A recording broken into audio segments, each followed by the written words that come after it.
بات ہے کل کی صبح بہت زیادہ اٹھا، پھر کچھ، اور پھر اس کے بعد پھر میں ملاقاتیں کرنے بیٹھ گیا. لوگ آتے رہے صبح کے وقت. بہت تھک گیا.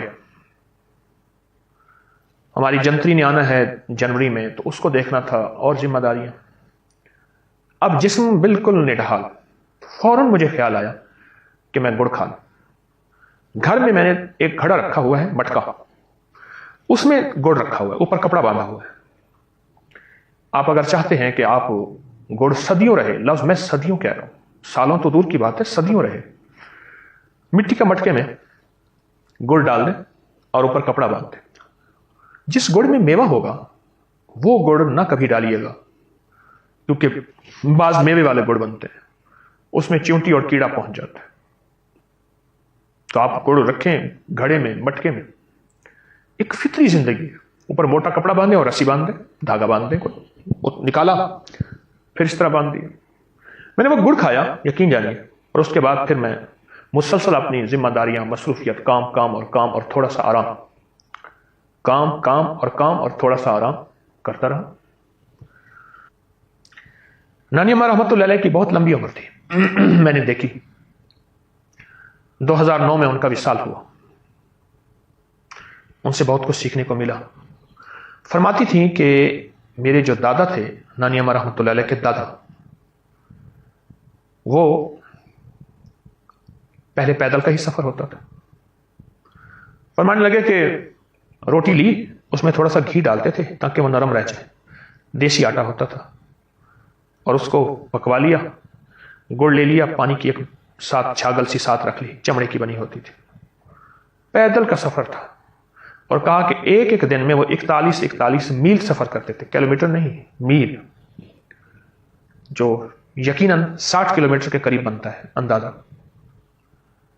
اور بس جہاں بھوک لگی بیٹھے اور روٹی کھولی، پانی پی لیا، گڑ سے کھانا کھا لیا. صحت مند زندگی. میں چھوٹا سا ہوتا تھا، ہمارے ایک بابا جی ہوتے تھے، بابا ولی محمد. ہاتھ ریڑھی چلاتے تھے.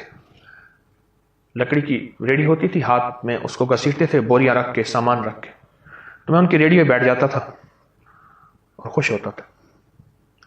بابا ولی محمد کو میں نے دیکھا کہ روٹی کے ساتھ، گڑ کے ساتھ روٹی کھاتے تھے. بس ایک پوٹلی سی بندی ہوتی تھی، اس میں گڑ ہوتا تھا، 2 روٹیاں ہوتی تھی، ادھر تھوڑا سا گڑ، ادھر نوالا، ادھر تھوڑا سا گڑ، ادھر نوالا. یعنی جس وقت میں غالباً 7-8 سال کا تھا، تو اس وقت بابا جی 70 سے اوپر تھے. اور بہت صحت مند زندگی میں نے ان کی دیکھی، بہت صحت مند زندگی. اور ان کی زندگی کی صحت کو میں نے صحت مند باکمال دیکھا. اور میں سمجھتا ہوں اس کے پیچھے وہی فطری زندگی، فطری غذائیں اور گڑ. اب تو یہ 50 کلو کا تھیلا آ گیا ہے. پہلے تو 50 کلو کا تھیلے کا نام ہی نہیں تھا. 100 کلو کی بوری ہوتی تھی پٹسن کی. یہ تو نام ہی نہیں تھا اس کا، کہیں نظر ہی نہیں آتا تھا. پٹسن کی بوری ہوتی تھی 100 کلو کی، چاہے وہ گندم ہے، چاول ہے، گڑ ہے، باجرہ ہے، آٹا ہے، کوئی بھی چیز ہے. وہ بوری اٹھاتا تھا بابا، بوڑھا بابا، 70 سال کا. مجھے آج بھی یاد ہے. اب تو اس کی نسلیں بوڑھی ہو گئی ہیں، بیٹے بوڑھے ہو گئے. بابا جی کب کے فوت ہو گئے. لیکن ان کی وہ فطری زندگی کا فطری نظام میری آنکھوں کے سامنے ہے کہ بابا جی نے کیا حیرت انگیز زندگی کا ایک طرز ہمیں دیا.